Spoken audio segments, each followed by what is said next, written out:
Hey everyone, it's me.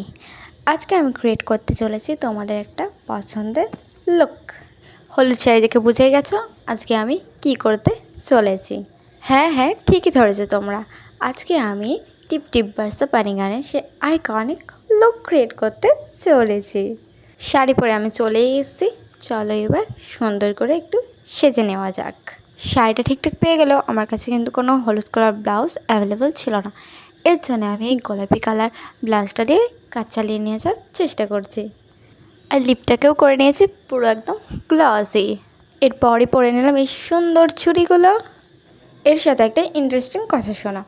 আজকে আমি টিপ টিপ Barca পানি গাছ লুক ক্রিয়েট করলেও এখানে কিন্তু আকাশ থেকে বৃষ্টি আসার সম্ভাবনা একদমই ছিল না। আর কোনো কথা নেই, এবার চলো সোজা দেখি আমার ফাইনাল লুক।